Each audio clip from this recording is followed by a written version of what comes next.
Chers camarades, chers confrères et chers collègues, comme contribution à la lutte contre les résistances antimicrobiennes en général, et ici la résistance au trypanocide qui se manifeste de plus en plus dans nos pays par la multiplication des fournisseurs de diménazène et même d'isométamidium, la floraison de ces produits qui pour la plupart, ne respectent vraiment pas les normes de dosage et les normes d'importation, les normes de distribution, les normes de conservation. Le risque est très grand que les deux seules molécules qui circulent sur le marché depuis une cinquantaine, une soixantaine d'années en tout cas, ne soient plus efficaces à cause du mauvais usage.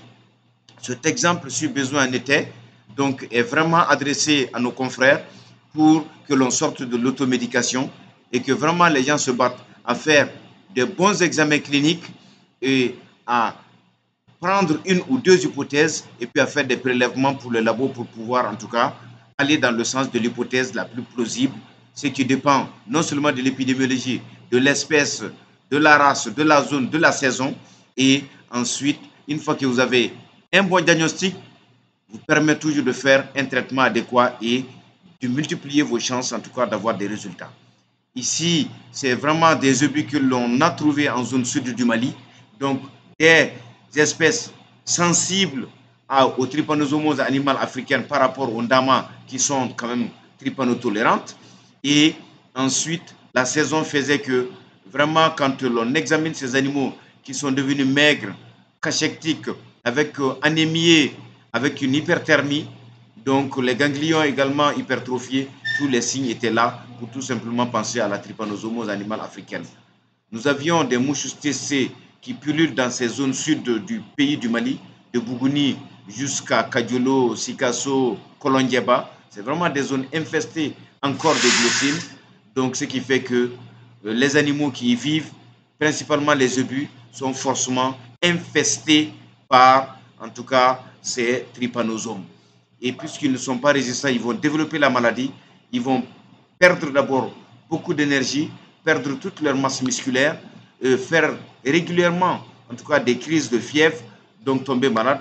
La mortalité n'est pas loin lorsque le taux d'infestation dépasse, en tout cas, la résistance de ces animaux-là, qui sont d'ailleurs très peu résistants. Ici, c'est vraiment une vidéo de sensibilisation de nos confrères, des éleveurs, des propriétaires d'animaux, pour que vraiment ils confient la santé animale aux docteurs vétérinaires qui sont des spécialistes dans ce domaine-là et qui ont tout l'outil, tous les bagages, toute la compétence nécessaire pour avoir cette démarche diagnostique après un examen clinique complet, des prélèvements pour confirmer telle ou telle maladie. Et si nous allons dans ce sens-là, nous allons sauver encore les deux seules grandes familles de molécules que nous avions pour éviter la trypanosomose à plus de 50% du cheptel dans ces pays-là. Et aussi, cela est valable pour les pays de l'Afrique centrale dans lesquels, vous savez, donc c'est à cause des trypanosomoses animales qu'on n'arrive même pas en tout cas à élever. Il n'y a que les trypanotolérantes races qui existent dans ces pays-là. Ça, c'est juste un exemple pour vous dire, allons-y par la bonne méthode, par la bonne manière, et nous sommes certains que nous allons sauver la plupart de notre cheptel. Je vous remercie. C'est pour vous, confrères docteurs vétérinaires, agents techniques d'élevage qui officiers, que ce truc est vraiment fait. À bientôt.